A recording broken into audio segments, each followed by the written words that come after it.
You're listening to The Whole Truth, a Resources Rising Stars podcast. Nothing warms the cockles of an investor's heart like a good copper assay. Nimy Resources is the subject of our current episode on The Whole Truth podcast, and I'm Paul Armstrong. I've just spoken to Nimy MD, Luke Hampson. He's taken us through the latest assays from the company's Mons Project in the heart of Western Australia. The company's been hitting plus 2% copper in its latest drilling. The question is, how much have they got, and does the grade increase at depth? At the moment, the trend is their friend. The copper grade is increasing as they drill deeper. They've effectively outlined copper and nickel mineralisation over an area that's basically a square, 240 metres long strike by about 260 metres deep. It's open in all directions, so the question is, will this copper grade continue to increase at depth?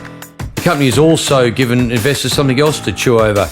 It announced some very interesting and high-grade gallium hits 15 kilometres away from these copper results.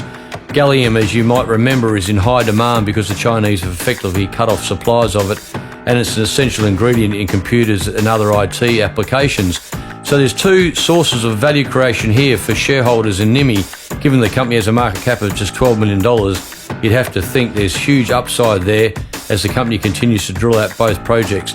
Copper exploration in Western Australia is the holy grail, as we say in this episode of exploration. It's where investors stand to make substantial money, but we don't have it in the quantities of iron ore and gold in Western Australia. Perhaps Nimy is about to become the next copper success story along the lines of the great Sandfire Resources.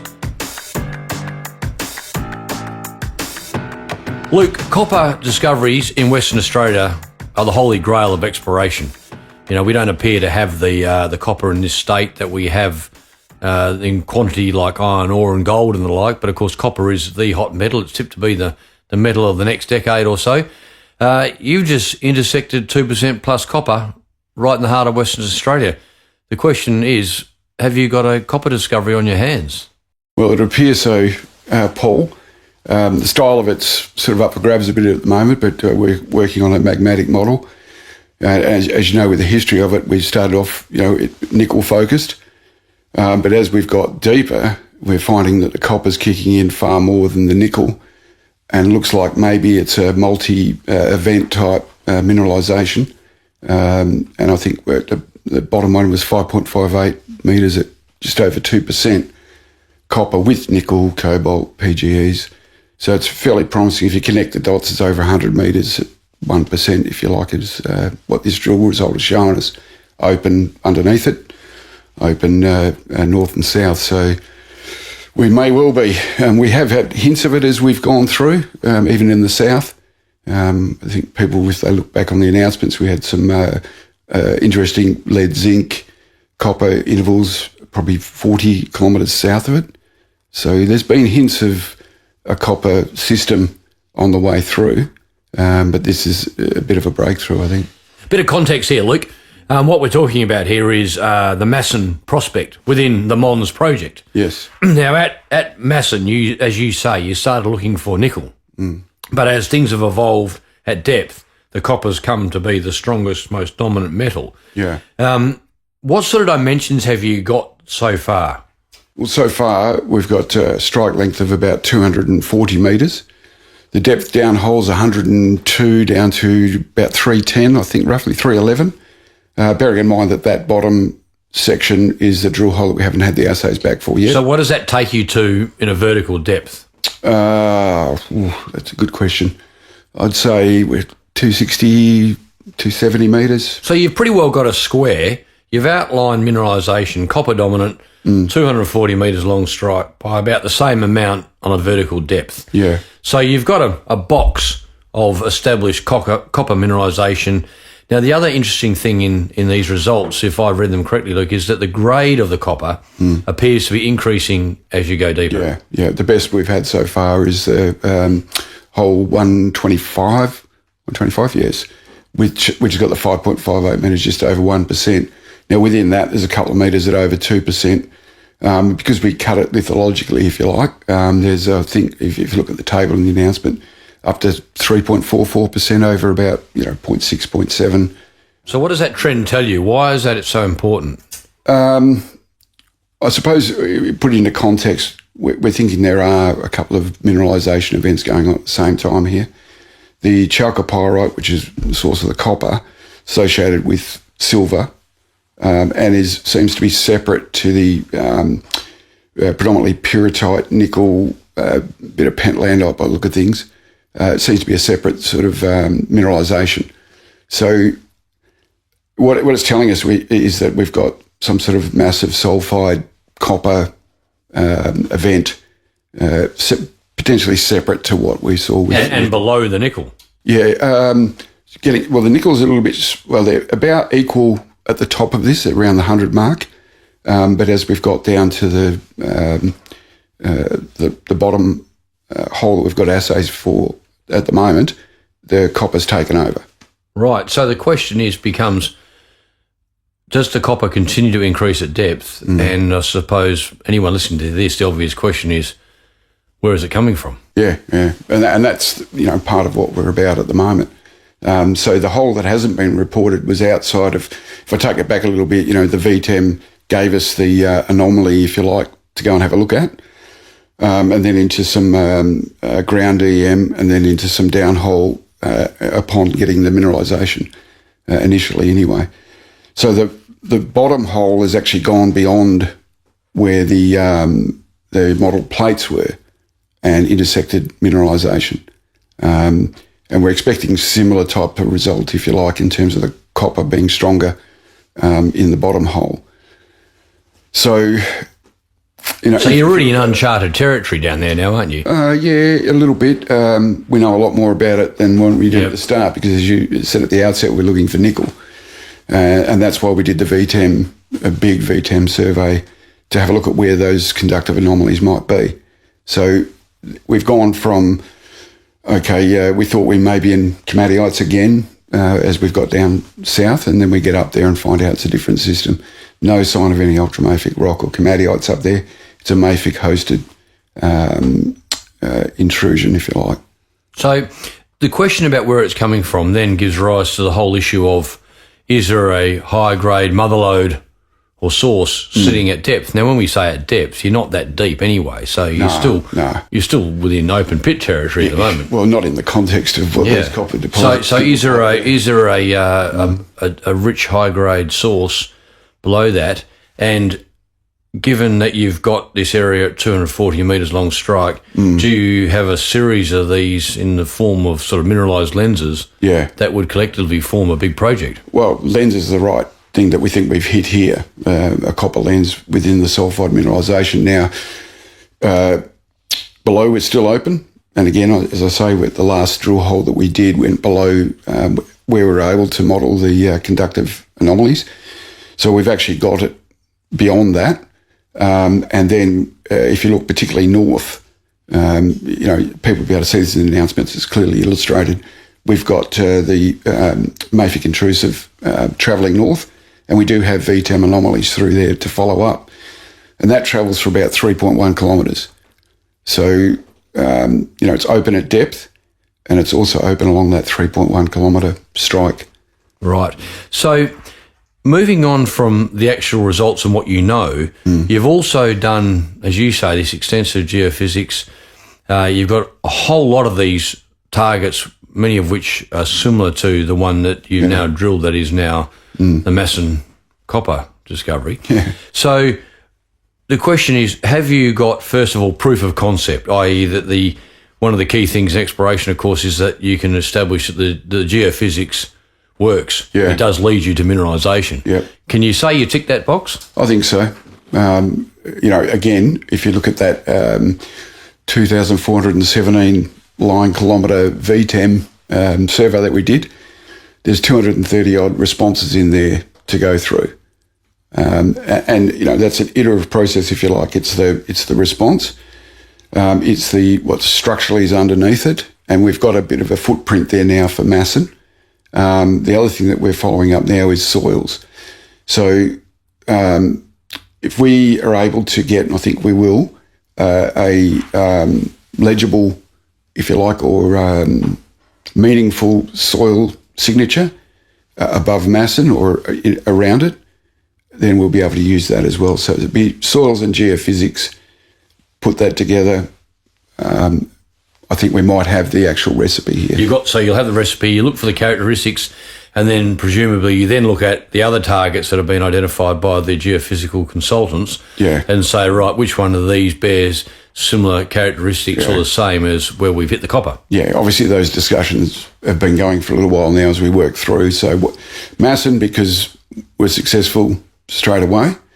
And if you think at what is the genesis, if you like, for going after something like Masson, the VTEM might see down 100 metres, might see down 200, that's it, right? So that gives you a bit of a hint there that you've got something conductive, and then you go after it.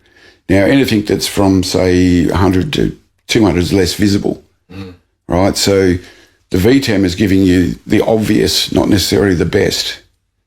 Okay, so now that we've been successful, we know where the mineralisation is, we know what the characteristics are around it, geophysically, geochemically, as it turns out, then we'll work through.